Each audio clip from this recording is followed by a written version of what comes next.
There was a time when calling oneself a socialist in this country was like calling oneself a Nazi, which makes sense we suppose since Nazis are National Socialists. There was shame in the term. Socialism meant oppression. Socialism meant party control. Socialism meant a lack of property rights. Socialism meant authoritarianism. Socialism is by definition authoritarian. Restricting economic liberty is to restrict liberty. Socialism meant 1984. Socialism meant Stalin. Socialism meant economic and moral dysfunction. Socialism stood in direct contrast to what makes the United States exceptional, which is that, ideally, the USA is supposed to be a haven for human liberty and a place where freedom is celebrated and government, generally, is held in contempt.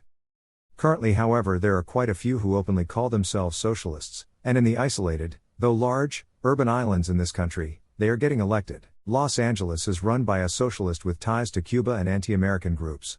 In Chicago, the city is headed by a socialist who is more keen on reparations for his voter base than in solving Chicago's basket case economics.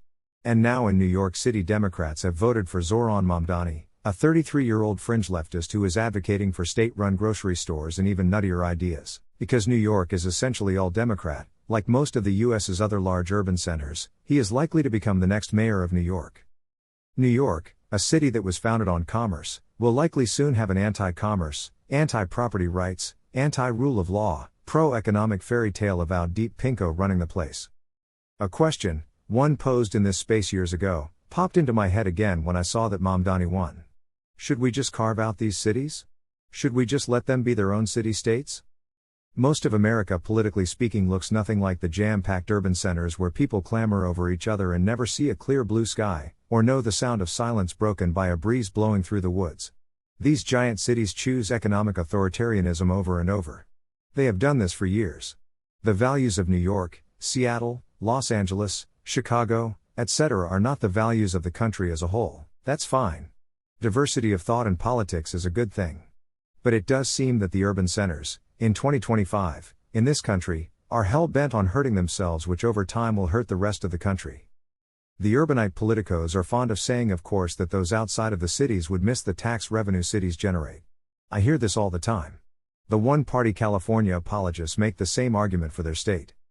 The thing is, much of America outside of the urban centers doesn't want the government that these taxes pay for. If carving out New York means not dealing with New York politics, even though tax revenue is reduced, I think most Americans would take that deal. Carving out the big urban centers, at least the most dysfunctional ones, would be like firing a constantly complaining employee. The country would breathe a sigh of relief.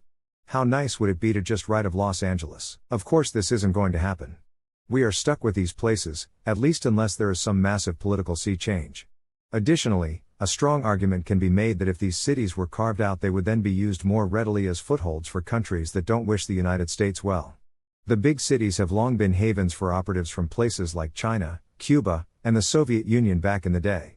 If New York or LA were independent, China and company would likely plant more flags than they have already planted. So it's a challenge. Yes, LA, Chicago, and New York are dysfunctional and burdens, but we probably can't cut them loose for national security reasons in addition to political inertia reasons. As such, the solution to the urban island corruption/tendency toward radical leftism is at this moment unclear. How do we solve this equation? We don't know. We wish we did, and we will be thinking more about this issue going forward. If you have any thoughts, please speak up. Radical left leadership in large urban centers, driven by crony machines and institutional corruption, constitutes, we believe, a significant risk to the republic. People have every right to vote for a Maoist, or a Leninist, or a flat-out communist, just like they have every right, in theory, to vote for a National Socialist, Nazi, or some other nut bar party.